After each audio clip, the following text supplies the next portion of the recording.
Il y avait mon temps d'impact. Il y avait mon temps d'impact. Il y avait mon temps d'impact. Alléluia. Ta vie sera l'impact de ta famille. Ta vie sera l'impact dans cette nation. Non, quelqu'un ne m'a pas reçu. Hier, les gens t'ont connu. Autrefois, les gens t'ont connu. Mais ce qu'ils ignorent, l'Éternel est en train de t'amener à une dimension d'impact. Et quand l'œuvre sera visible, tout le monde reconnaîtra qu'un moyen de l'Éternel a paru au milieu de ta famille. Tu me donnes un amen et ces choses arrivent. Alléluia. Alléluia. Nous sommes à un temps où il ne s'agit pas seulement de parler, mais nous sommes à un temps où la puissance de Dieu sera visible au travers de notre vie. Alléluia. Et ce temps est arrivé. Quelqu'un me dit amen. Quelqu'un me dit amen. Dis avec moi, mon temps. Mon temps révélera mon identité. Quelqu'un dit avec moi, mon temps va révéler qui je suis. Quelqu'un dit avec moi, mon temps va déterminer, va révéler qui je suis. Alléluia. Ce soir, non, je presse maintenant. Alléluia.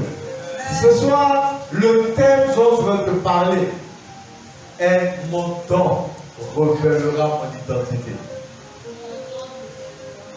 Alléluia. Mon temps révèle mon identité. Est-ce que je parle à quelqu'un? Écoute-moi bien aimé. La vie d'un homme. La vie d'un homme peut être méconnue. Est-ce que je parle à quelqu'un? Tu peux voir un homme et ne pas savoir qui il est. Tu peux voir une personne et ne pas savoir qui c'est. Mais il y a une chose qui te permet de révéler l'identité d'une personne. Quelqu'un dit avec moi, c'est mon temps. C'est mon temps. Alléluia. Ne va pas trop loin. Alléluia. Il y a une chose qui va révéler qui tu es. Il y a une chose qui va révéler qui tu es. Il y a une chose qui va révéler qui tu es. C'est ton temps. Alléluia. Tu peux être méconnu de tous, mais ton temps va révéler ton identité. Les hommes ont l'habitude de dire une chose. C'est au pied du mur qu'on voit le véritable maçon. Est-ce que je parle à quelqu'un? En réalité, ce qu'on est en train de dire, quand tu vois quelqu'un qui est en train d'enchasser les briques et qui est en train de construire une maison, l'action qu'il est en train de mener, sans que tu te demandes qu'est-ce que tu fais, sans que tu te demandes qui il est, l'action qu'il est en train de mener te révèle que ce temps est un maçon. Et c'est pas si j'ai parlé à quelqu'un. C'est pas si j'ai parlé à quelqu'un. Quand tu vois quelqu'un qui est en train de cultiver la terre avec une excellence, avec une certaine rapidité, avec une certaine qualité. Et quand tu cultives, il cultive avec connaissance.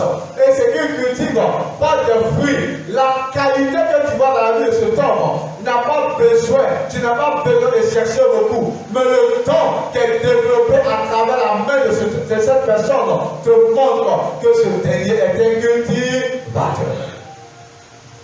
C'est là ce soir, poussé par l'Esprit, je suis venu annoncer à quelqu'un que le temps que Dieu a mis en toi va révéler qui tu es. Et quand je parle de temps, je ne parle pas de ce que tu fais. Mais quand je parle de temps, je ne parle pas du travail que tu fais. Quand je parle de temps, je ne parle pas du métier que tu fais. Mais quand je parle de temps, je parle de ce que Dieu a déposé en toi. Quand je parle de temps, je parle de ce que Dieu a mis entre tes mains. Ce que Dieu a mis entre tes mains, aucun homme ne peut te l'enlever. Ce que Dieu a mis entre tes mains, aucun homme ne peut te l'arracher. Quelqu'un peut te donner du travail, mais il peut, à cause d'une proposition, il peut t'amener à faire ce travail. Mais quand Dieu te donne, personne ne peut t'enlever. La Bible déclare, quand Dieu ouvre une porte, qui peut la fermer? Quand Dieu ferme une porte, qui peut l'ouvrir? Le don de Dieu en toi va révéler ta nature. Le don de Dieu en toi va révéler ton identité. Quelqu'un me dit Amen. Amen. Nous allons prendre la Bible. Nous allons parler des normes. 1 Timothée à son chapitre 4. Alléluia. 1 Timothée chapitre 4. Nous allons lire à partir du verset 14. Amen. La Bible dit de 1 Timothée 4. Ne néglige pas le don qui est en toi. Amen. Et qui t'a été donné par prophétie. Avec l'imposition des mains des anciens. Amen. Verset 15. Elle dit quoi? Occupe-toi de ces choses. Quelqu'un dit avec moi, occupe-toi de ces choses. Occupe-toi de ces choses. Donne-toi tout entier à elle. Quelqu'un dit avec moi, donne-toi tout entier à elle. Donne-toi tout entier à elle. Alléluia. Afin que tes progrès soient évidents pour tous. Alléluia. Afin que tes progrès soient évidents pour tous. Veille sur toi-même et sur ton enseignement. Persévère dans ces choses, car en agissant ainsi, tu te sauveras toi-même et tu sauveras ceux qui t'écoutent. Parole du Seigneur. Amen. Parole du Seigneur. Amen. Acclame le roi de gloire pour sa parole. Acclame le roi de gloire. La Bible nous relate une histoire dans le livre de Timothée. Alléluia. Et en 1 Timothée à son chapitre 4, l'apôtre Paul parle à son fils.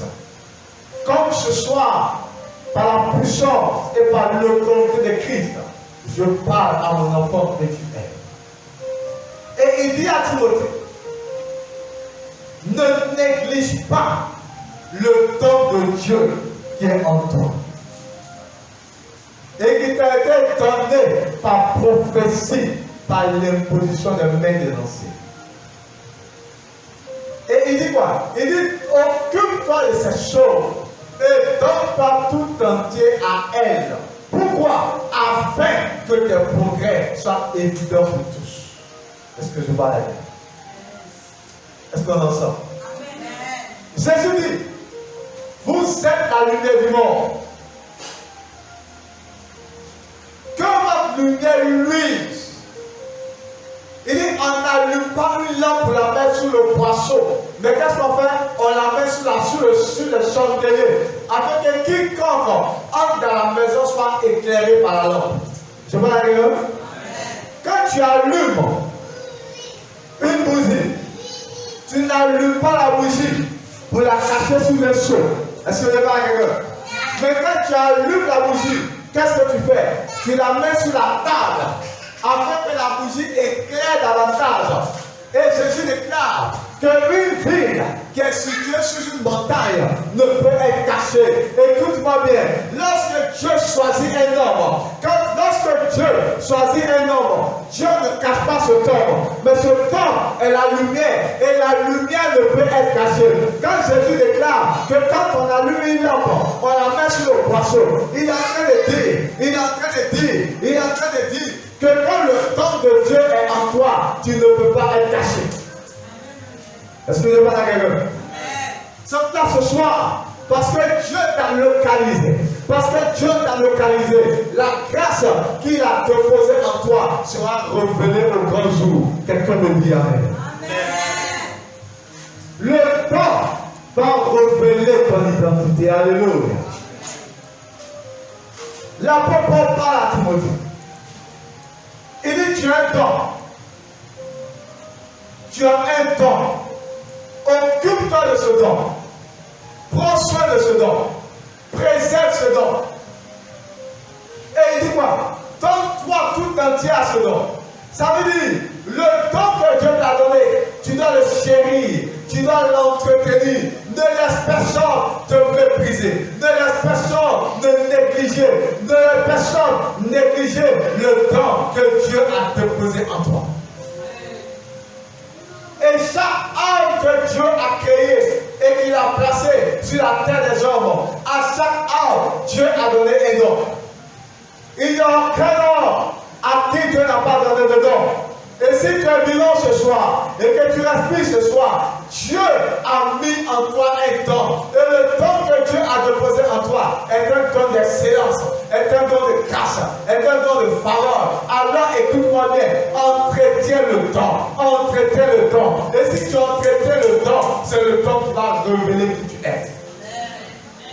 Paul dit à Timothée, occupe-toi de ces choses et donne-toi tout entier à elle, afin que tes progrès soient évidents pour tous. Cela veut dire quoi? Écoute-moi, quand Dieu bénit un homme, il dit quoi? Ta bénédiction doit être évidente pour tous. Quand Dieu élève un homme, il dit quoi? Ton élévation doit être une élévation pour tout le monde. Dieu ne bénit pas quelqu'un pour qu'il soit caché. Longtemps tu t'es caché des sorciers de ton village.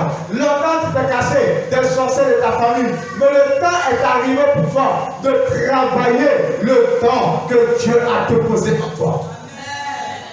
Et chacun a pour un don.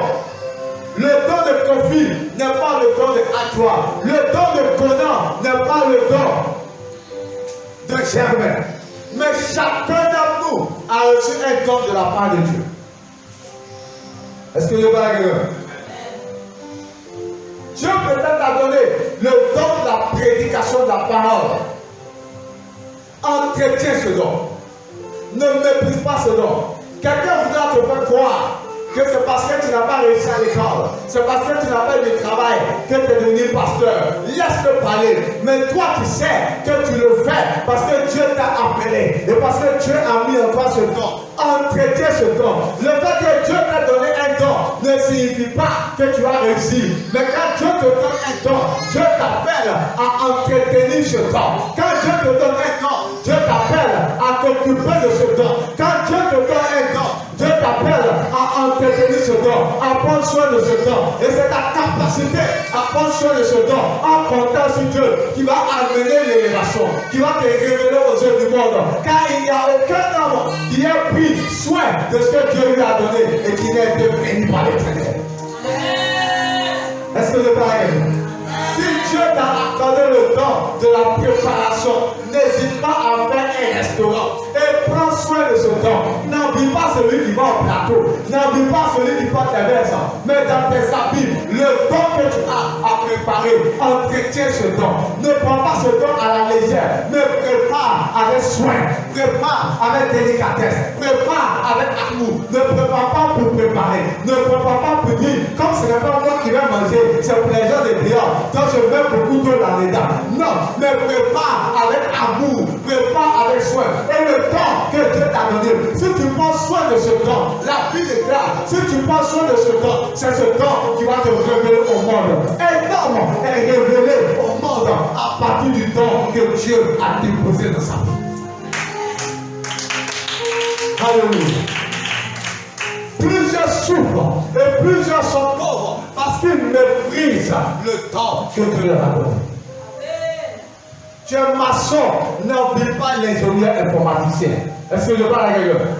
Tu es plombier, n'envie pas quelqu'un d'autre. Récemment, je suis allé à un funérail. Et il y a une femme qu'on a louée pour venir faire le tiep. Seulement pour le tiep, elle a empoché 500 000 francs pour un funérail. J'ai mangé son tiep matin, à midi quand j'ai réclamé le tiep, tellement le tiep était d'un goût excellent et de qualité extraordinaire. Est-ce que je parle à quelqu'un? Et elle a été déplacée spécialement avec un budget d'au moins 500 000. Mais pourquoi on la sollicite ainsi? Parce que tout le monde fait tiep, mais elle ne fait pas le tient comme tout le monde. Elle entretient son temps. Elle prend soin de son temps. Et parce qu'elle prend soin de son temps est en train de la révéler aux yeux de tous. Le but de Dieu, quand Dieu nous donne quelque chose, ce n'est pas pour que ce soit caché, mais dans la pensée de Dieu, nous devons être des hommes de gloire. Dans la pensée de Dieu, nous devons être des hommes. Quand on est en train de passer, on dit voici le grand maçon qui est là. Quand on est en train de passer, on dit voici le grand pasteur qui est là. Quand on est en train de passer, on dit voici cette femme, elle est forte, elle est excellente, c'est une femme soumise, c'est une femme exemplaire. Parce que la qualité que Dieu a déposée en nous ne doit pas rester cachée. Mais le village doit reconnaître que le temps de Dieu est en nous. Le monde doit reconnaître que le temps de Dieu est en nous. Est-ce que je parle à quelqu'un? Un chrétien n'est pas synonyme de médiocrité, mais la chrétienté c'est l'excellence. Est-ce que je parle à quelqu'un? Quand tu commences une activité, si tu as 2 clients, ne prépare pas en fonction de tes 2 clients, mais prépare toujours en voyant les nombreux clients que tu as. Si tu fais le commerce, ne fais pas le commerce en prenant en compte la petitesse de ta clientèle, mais sois toujours dans un esprit de grandeur. Et c'est ta capacité, c'est ton esprit de grandeur, c'est ta façon à entretenir le don qui va attirer l'excellence. Est-ce que je parle à Dieu? Est-ce que je parle à Dieu? La Bible nous raconte une histoire. Dans le livre de Jean, Jean à son chapitre 4. Jean chapitre 4. La Bible nous raconte l'histoire de la femme samaritaine. Quelque chose s'est passé. Alléluia. La Bible dit ceci. Une femme de Samarie, à partir de verset 7, vient puiser de l'eau. Jésus lui dit, donne-moi à boire. Alléluia. Jésus lui dit, donne-moi à boire. Car ses disciples étaient allés à la ville pour acheter des vivres. La femme samaritaine lui dit, comment toi t'es juif, me demandes-tu à boire, à moi qui suis une femme samaritaine?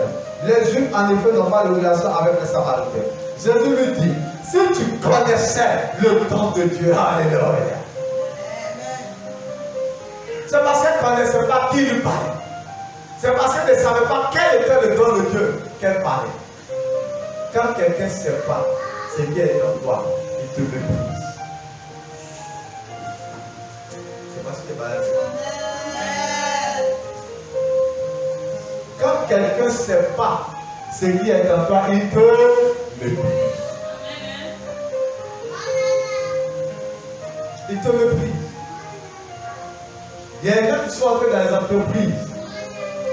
Ils ont méprisé la personne qui les a reçus. Parce qu'ils étaient habillés simplement. Et ils sont entrés dans l'entreprise.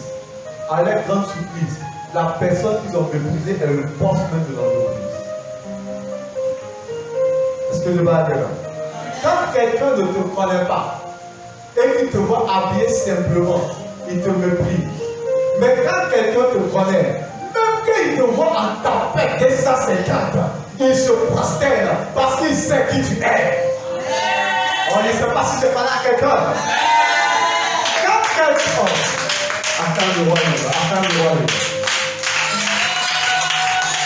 Alléluia.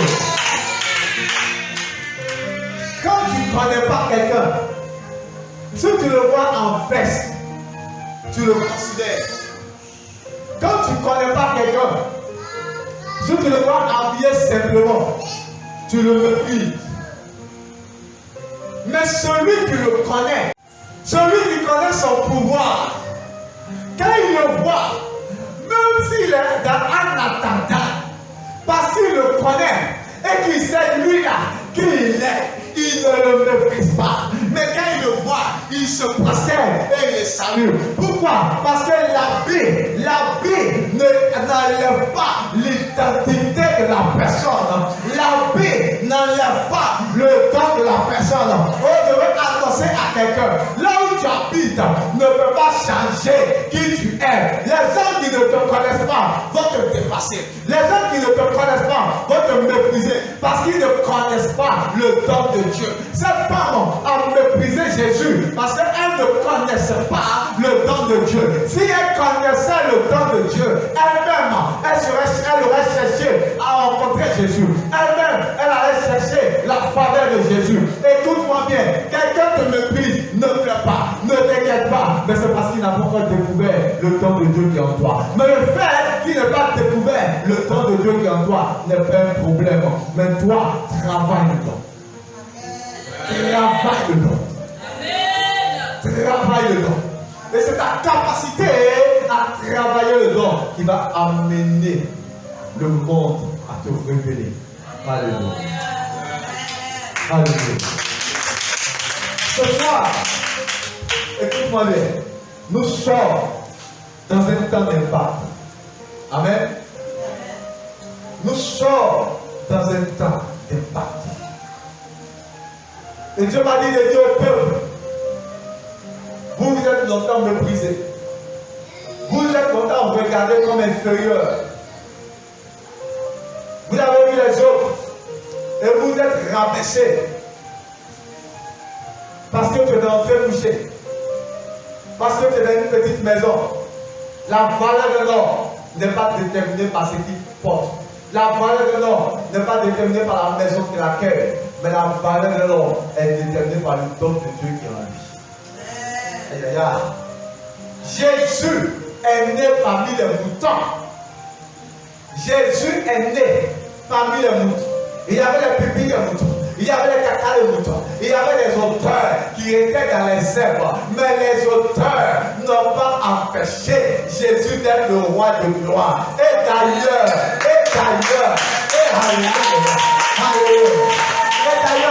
il était parmi les auteurs, il était parmi les moutons, mais la Bible déclare, même dans les auteurs, même dans les endroits les plus bizarres, il y a des rois qu'on appelle des rois mages. Ils ont quitté l'Orient, ils ont vu son étoile depuis l'Orient et ils ont fait un voyage. Le voyage a pris presque 2 ans et ils sont venus à Jérusalem et ils sont venus saluer l'enfant Jésus. Il était enfant, mais quand ils sont arrivés, ils n'ont pas dit où est l'enfant Jésus. Ils ont dit un roi nous est né. Il était bébé, mais sa nature de bébé n'a pas caché son identité de roi. Son identité de roi a été révélée. Alléluia. Sa nature de bébé n'a pas caché son identité de roi. Écoute-moi bien, quand Dieu t'appelle à être un grand pasteur, s'il a déposé en toi une église de 25 000 places assises, quel que soit le commencement, Dieu ne te voit pas dans ton commencement, mais Dieu te voit dans la fin qu'il a prévue pour toi. Voilà pourquoi les sorciers peuvent se lever, les marabouts peuvent se lever, les fétichistes peuvent se lever. Mais quand Dieu a choisi un homme, personne ne peut s'opposer à cet homme. Personne ne peut s'opposer à ce homme. Crois en Dieu et tu verras sa gloire. Quelqu'un me dit Amen. Quelqu'un me dit Amen. Jésus lui répondit, si tu connaissais le don de Dieu, et qui est celui qui te dit, donne-moi à boire, tu lui aurais toi-même demandé à boire, et il t'aurait donné à boire.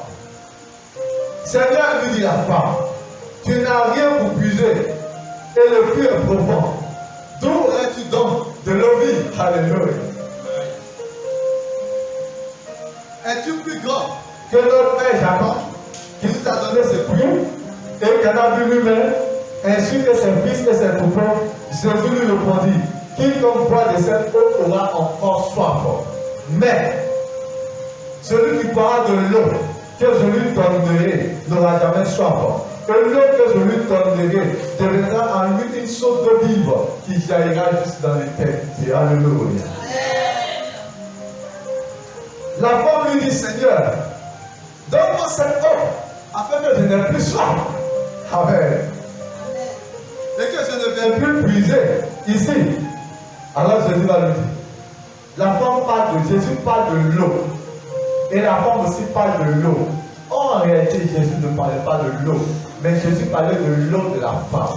La femme avait soif, mais elle avait une soif. Quelle était la soif de la femme? La femme avait un besoin de mariage. Alléluia. Et Jésus va lui dire, Va, lui dit Jésus, appelle ton mari et viens. La femme répondit, je n'ai point de mari. Jésus lui dit, tu as eu raison de dire, je n'ai point de mari, car tu as eu 5 maris, et celui avec qui tu es maintenant n'est pas ton mari. En cela, tu as dit vrai. Alléluia. Donc ça, c'est une parole de connaissance. Jésus a connu la vie de la femme. Amen.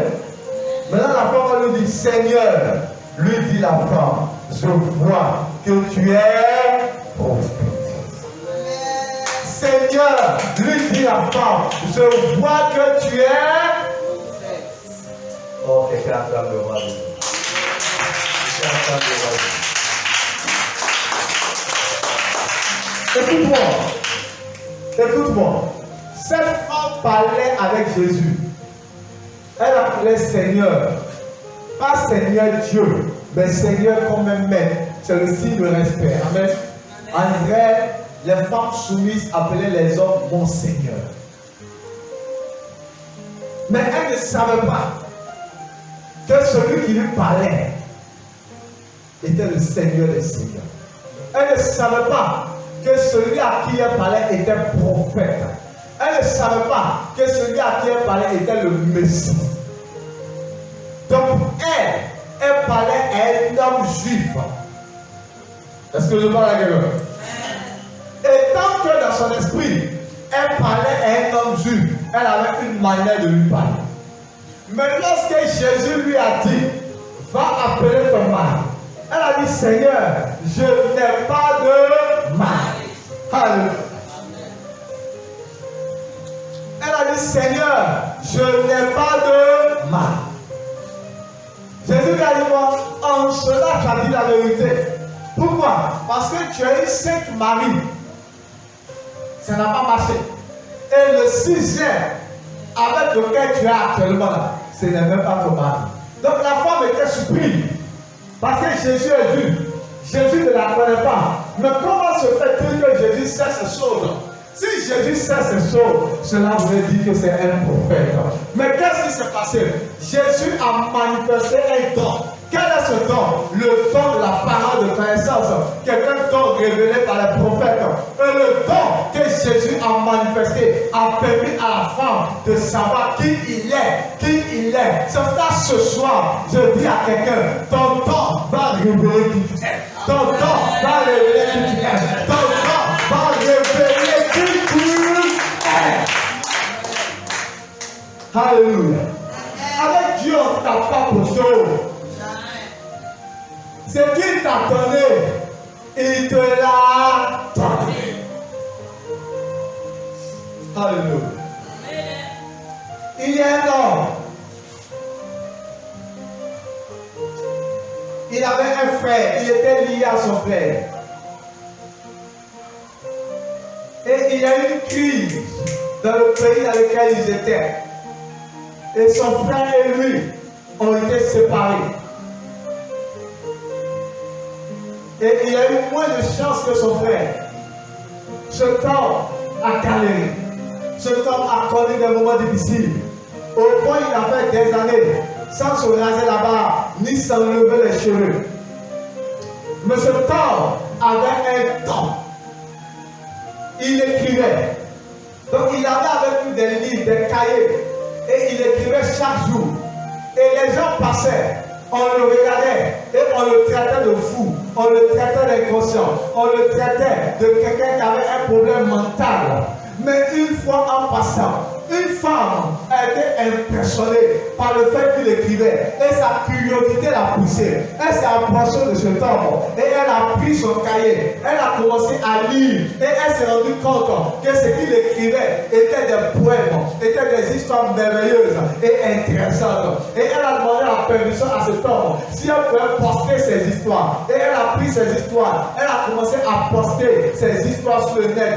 En un jour, cette femme a vu le nom de ses abonnés sauter s'augmenter. Ainsi, elle a commencé à se faire de l'argent. Et elle a maintenu le contact avec cet homme. Et à partir de ce moment, l'histoire de cet homme a été transformée. Cet homme écrivait des poèmes. Il avait un don, mais son don n'était connu de tous. Son don était connu par lui seul. Mais il n'a pas abandonné. Chaque jour, il manifestait son don. Chaque jour, il écrivait un poème. Chaque jour, il écrivait des histoires. Mais quand le temps de Dieu a sonné, il a eu la connexion. Et ce homme qui avait un don caché a été révélé au monde. A été révélé au monde. Et son histoire a changé. Et partout, on a commencé à parler de lui. Tout le monde s'est abonné. Tout le monde s'est abonné à son site. Et on écoutait tous les temps ses histoires. Il a commencé à se faire de l'argent. Et c'est en se faisant de l'argent et en se faisant un nom que son frère, qu'il a perdu pendant des années, a retrouvé son frère. Il est revenu et la famille qui a été divisée a été réconciliée. C'est pourquoi je vais dire à quelqu'un, ton temps va révéler ton identité et ton temps va te donner de retrouver même ce que tu avais perdu pendant des années. Il était pauvre, il était abandonné, il dormait dans la rue, mais une seule chose a révélé ce temps, c'était quoi? Son temps. Oh, quelqu'un ne va pas le suivre.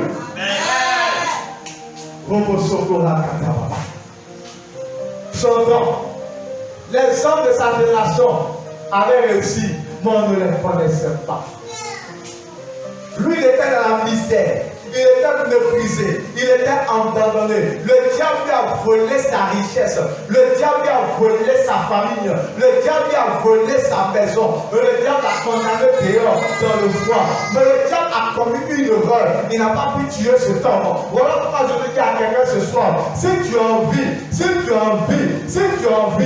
erreur de Satan. Si tu as envie, c'est une erreur de Satan. Et parce qu'il a commis l'erreur, le temps de Dieu qui est en toi sera révélé aux yeux du monde. Le temps de Dieu qui en toi sera révélé aux yeux du monde. Alléluia. Les gens ont parlé avec toi, mais ne savaient pas qui tu es. Les gens passaient, ils voyaient cet homme, ils pensaient que c'était un fou. Les gens passaient, ils voyaient cet homme, ils pensaient que c'était un mendiant. Mais quand l'heure de l'Éternel a sonné, une femme a retrouvé un temps. Et quand elle a retrouvé le temps, cet homme qui était vu comme un fou n'a plus jamais été vu comme un fou. Mais dorénavant, il était découvert comme un grand poète de son histoire, comme un grand poète de son époque. Oh, je vais annoncer à quelqu'un que ton don va t'amener à une dimension où tu jamais seras vu dans cette nation. Ton don va t'élever à une dimension où tu jamais seras vu dans cette nation. Écoute-moi bien, j'ai étudié l'histoire de la plupart des grands hommes. La majeure partie des grands hommes dont l'histoire nous parle, au départ, on les a méprisés. Au départ, on les a négligés. Tout le monde aujourd'hui utilise des épaules. Mais regarde, Steve Jobs a été méprisé au départ. Steve Jobs n'a pas été considéré au départ. Mais aujourd'hui, le monde entier l'a connu à cause de son nom. Bill Gates n'est pas ingénieur informaticien. Mais aujourd'hui, le monde entier l'a connu à cause de son nom. J'ai connu des pasteurs. Quand Renard Bonke a commencé le ministère, Renard Bonke avait le don de l'enseignement. Il avait le don de la parole. Et il était associé à un autre ami. Donc Renard Bonke prêche. Et cet ami vient, il opère les miracles et les guérisons. Donc les deux faisaient le ministère ensemble. Mais le ministère portait le nom de Renard Bonke. Et un jour, cet ami a pensé que comme c'est pas lui qu'il avait des miracles, non, il était plus fort que Renard Bonke. Alors un jour, il y avait une croisade. Et quand il devait venir à cette croisade, il n'est pas venu. Non seulement il n'a pas averti Renard Bonke, mais le jour-ci, il n'est pas venu. Bonke a fini de prêcher. Il n'y a personne venu prier pour les malades. Alors tout doucement, il s'est levé. Il n'avait jamais manifesté ces choses. Pour lui, il prêche et puis ça va. Mais ce jour-là, il s'est levé. Son ami n'est pas venu. Son ami n'est pas venu. Mais les malades sont là. On fait comment? C'est comme ça qu'il a commencé à prier. Et Dieu a guéri les malades de manière extraordinaire. Le temps était en lui, mais il ne le savait pas. Et depuis ce jour, pour Bonquet et cet homme se sont séparés à jamais. Et le monde entier a connu qui est Reinhard Bonquet, mais le monde entier n'a pas connu son ami. Des années plus tard, il est revenu. Quand il a vu le programme de Reinhard Bonquet, il s'est mordu le doigt. Il a dit j'ai raté quelque chose. Il est mort de regret et de chagrin, mais le monde a connu Reinhard Bonquet. Aujourd'hui, tu peux commencer à tâtonner. Aujourd'hui, tu peux commencer. Tu tombes et tu te relèves. Tu tombes et tu te relèves. Et on se moque de toi, on te méprise. Mais regarde, ton commencement n'est pas ta fin. Ton commencement n'est pas ta fin. Ton commencement n'est pas ta fin. Voilà pourquoi la Bible déclare, celui qui a méprisé les fins commencements de Zorobabel se réjouira en voyant le niveau du temple dans les mains de Zorobabel. Et la Bible déclare que c'est avec acclamation qu'ils vont acclamer Zorobabel, tellement Zorobabel aura amené le temple à une dimension. Regarde-moi, ne te sous-estime pas. Ce soir, je suis venu impacter la vie de l'homme. Je veux que tu changes ta mentalité. Qu'est-ce que tu fais? Quelle activité tu fais? Prends ça au sérieux. Alléluia. Tu es ménagère, tu es marié. Ton mari travaille, tu ne travailles pas. Tu es ménagère, c'est un travail. Prends ton travail de ménagère au sérieux. Et Dieu va te bénir. Parce que tu es une femme soumise à ton âme. Tu tiens bien la maison. Tu ne te lamentes pas en voyant tes camarades prendre ça et bien ça va au plateau. Elles peuvent se lever ça, elles vont au travail. Toi tu es ménagère, mais tu es heureuse dans ton foyer. Et tes enfants sont bien éduqués parce que tu es là pour prendre soin d'eux. Tu es là pour leur parler. Ton mari ne tombe pas malade parce que tu es là pour lui faire à manger. Ton mari est toujours en bonne santé parce que tu es là pour prendre soin de lui. C'est une bénédiction. C'est une bénédiction. C'est un don que Dieu t'a donné. Tu es là de prendre soin d'un homme. Prends soin de ce don. Veille sur ce don. Travaille ce don. Et c'est ce don qui va te promouvoir. Que personne ne te méprise. Tu as 1000 francs aujourd'hui comme bénéfice. Prends soin de ton activité. Tu as 100 francs aujourd'hui comme bénéfice. Prends soin de ton activité. Et c'est ta capacité à prendre soin du don que Dieu t'a donné qui va t'amener, qui va t'amener à un niveau d'excellence. Qui va t'amener à un niveau d'excellence. Alors, si j'ai un conseil à te donner, prie pour toi qui n'as pas encore trouvé ton don. Prie et demande à Dieu, révèle le don que tu as. Comme pour le dit Christ Israël, éveille le champion qui est en toi. Que le champion qui est en toi soit révélé au monde. Que le champion qui est en toi soit révélé au monde. Que la grâce que Dieu a déposée en toi soit révélée au monde. J'ai connu un homme qui a arrêté l'école, rien qu'à de semaine, qui a été traité de vagabond par sa famille, qui a été méprisé par sa famille. Mais quand l'heure de Dieu a sonné, Dieu l'a sélectionné et il a fait de cet homme un grand prophète dans cette nation. Au fond, même un quartier porte son nom à Abidjan. Des docteurs sont assis et ils les enseignent. Des professeurs sont assis et les enseignent. Quand le don de Dieu est révélé, on ne cherche pas à connaître ton niveau, mais c'est la qualité qui sort qui impressionne le monde entier. Je ne sais pas si j'ai parlé à vous. Aujourd'hui, même si tu es raciste, quand tu vois Didier Drogba, tu le respectes. Même si tu n'aimes pas les noirs, quand tu vois Didier Drogba, tu vas l'aimer. Parce que le don impose le respect. Est-ce que je parle à raison? La seule chose qui va amener les gens à crier, oh non, mais c'est une femme bénie de Dieu, c'est le don. Comme cette femme a crié, Seigneur, je vois que tu es prophète. Mais pourquoi elle a dit je vois que tu es prophète? Elle parlait avec lui, elle conversait avec lui, elle pensait que c'était un juif comme les autres. Mais quand il lui a donné, quand son don a été manifesté et qu'il a révélé sa vie, elle s'est écriée, je vois maintenant que tu es prophète. Je vois maintenant que tu es prophète. Les gens vont regarder, ils vont dire waouh, mais je ne savais pas que tu étais aussi belle. Je t'ai méprisé. Un homme t'a méprisé. Mais quand il te verra demain, il se mordra la langue, il se mordra les doigts, parce qu'il sera étonné de la qualité de beauté dans laquelle Dieu t'a amené. Dieu te cachera pour un temps. Écoute-moi, Dieu est stratège. Pour un temps, Dieu peut te cacher. J'ai connu un homme, quand il est né, il m'égayait. Mais autant marqué, Dieu l'a délivré de son bégayement. Il est devenu un grand prophète dans cette nation.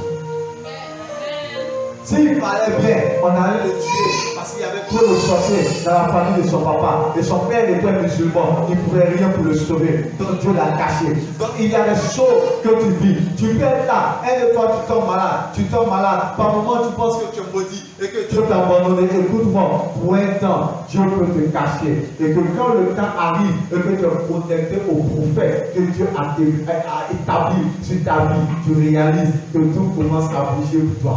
Tout commence à bouger pour toi. Pourquoi? Parce que là où tu es, l'onction est là pour entretenir le don que Dieu a déposé dans ta vie. Que Dieu te bénisse. Acclamez-moi le Seigneur. Alléluia.